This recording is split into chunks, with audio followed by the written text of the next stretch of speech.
As I mentioned, people are looking at places they love that are near and dear to them online and social media. They're looking on there. They're planning out for the future.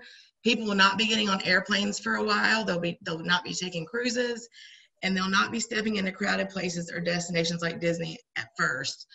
They want to go where they feel safe, and people will change from air travel to auto travel. So we do know that. As I mentioned, again, we're well positioned to recover faster than other destinations because we do have less population. So we have access to great outdoors, our state parks, as I've mentioned, campgrounds. We've got some reopenings of attractions since last weekend with the Andy Griffith Museum and the Old Time Music Heritage Hall in the past weekend. Each visitor that came into that venue wore a mask. There was no issues with that, and they were happy to be able to have access to something to do while they were here. We've got Mount Airy Ghost Tours this weekend. That's an outside attraction. It's limited to 20 people, so 10 at a time. So, you know, the attractions are trying to adjust to a new normal, and that's going to be hard, but they're doing a good job. If you look at our occupancy taxes, and I've talked to a lot of the hotels, we were down 27% in March 2020 from 2019. Looking at April numbers, they're scary. I mean, and our numbers are not as scary as some of the other numbers across the state, but we're going to be at least down 50 to 60% in April from last April. We hope that May will pick up in June by what we're hearing. And talking with several of the hoteliers in this past week, we've had one hotel that has not had to let anyone go. They have been filled up because of local fiber optic work, which has been great. They haven't laid off any staff or hotel maids, and they've been full 1/3 of the time, and they have seen a uptick in traffic on the weekends and people checking in daily. So that is good to know. We've also had some other hotels that have had some good occupancy, and again, that impacts sales tax, occupancy. When those people are here, they're going to eat, they're going to shop, they're going to buy gas.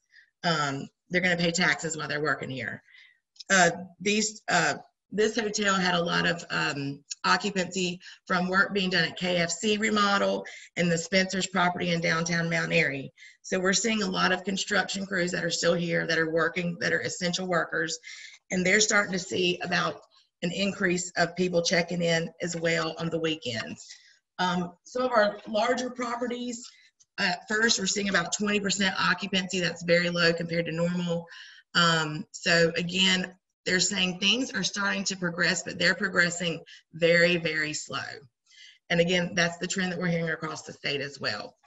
One thing to let you guys know too that our hotels are doing, and a lot of our restaurants, they're all taking safety measures to provide safety procedures for their staff and guests, and they are taking training, which is very important. And the Count on Me NC is a free certification program that's open to restaurants and lodging partners. Several of our partners here have already taken that, and I can send out information on that too. That is a great program to take.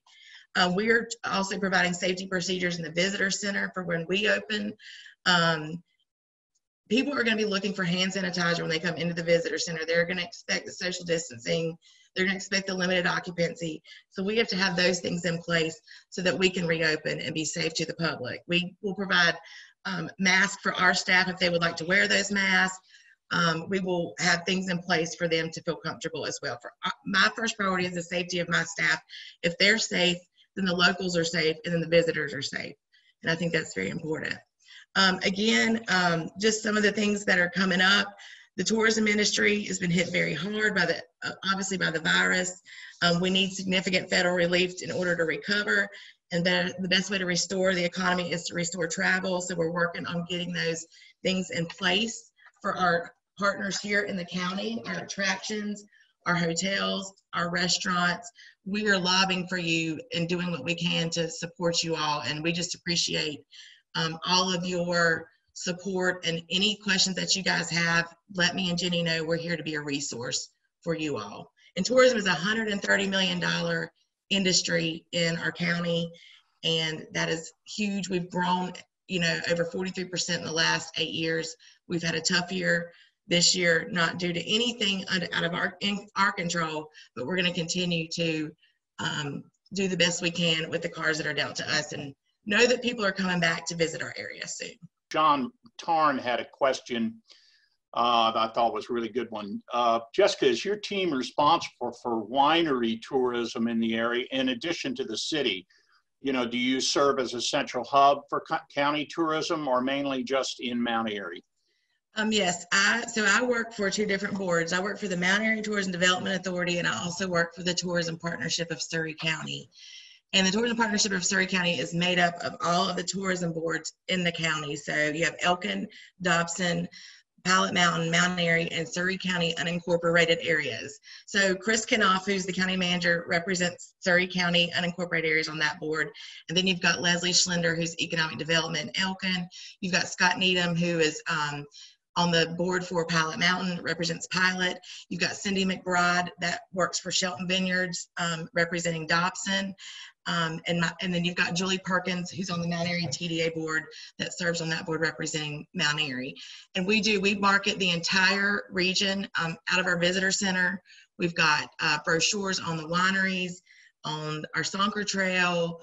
Basically, Jenny and our staff, like Bob, who's one of our visitor center specialists, we sell the entire region. We know when a visitor comes here, the more things we can get them to do, the longer they will stay, and the longer they will spend money while they're in our area. So it is important for us to market all of our assets. And you know, it's unlike Williamsburg or maybe Washington, D.C. or Gettysburg, where there's one central theme. Mount Airy, Surry County in this region, Jessica, I think, promotes a lot of different things.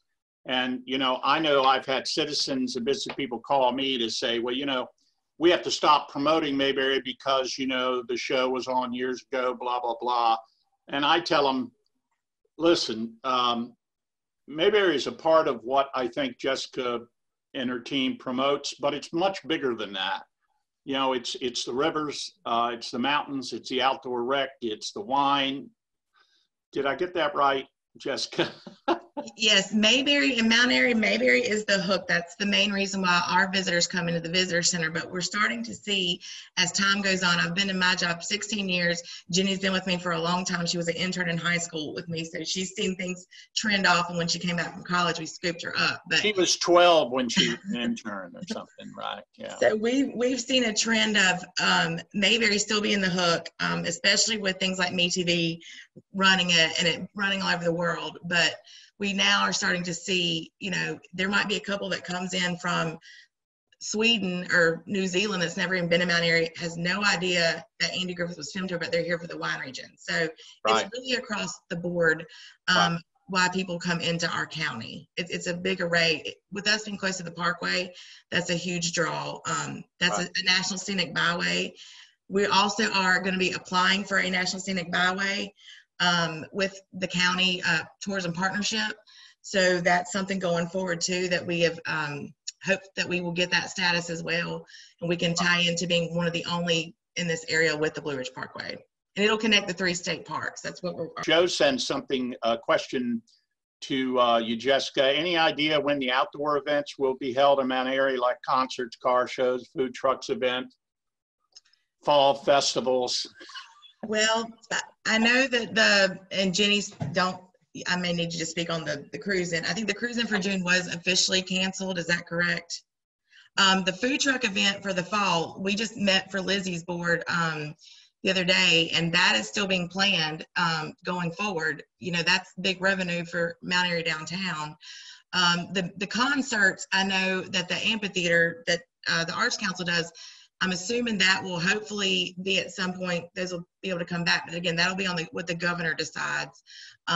Hopefully into phase 3, I would hope. I know with pools starting to be open in phase 2, I was very surprised about that. Right. I know the restaurant industry, I will let you guys know, they're very upset in the wineries about how bars cannot be open, but restaurants can, vice versa with wineries, breweries, and distilleries not being able to open if they don't serve food. So that is kind of a huge, that's upsetting to them. They needed to be open. They're still gonna have to do curbside probably till phase 3 unless something gets changed. Right. So that was kind of a huge blow yesterday for them. So we're still waiting. I can tell you from our vantage point at the chamber that runs the Autumn Leaves Festival. We're still planning to hold the event. You know, we're waiting for some more information. I think if we hold it, it will be a different event than what has been held in the past. I mean, our event, the largest event in the city, has generally been 200,000 plus over 3 days. I can understand there are people that will not venture out of their homes because of that event or whatever. But we have no immediate plans to cancel that event. We're 4 months out. We think a lot will happen, hopefully on the positive side of that before, you know, we have to do anything. And, you know, specific, I don't want to put them on the spot, but this is a fairly small group. We've got, well, 29 people. That's a big group for us. If you have specific questions on the festival, it's best to talk with Travis Fry. And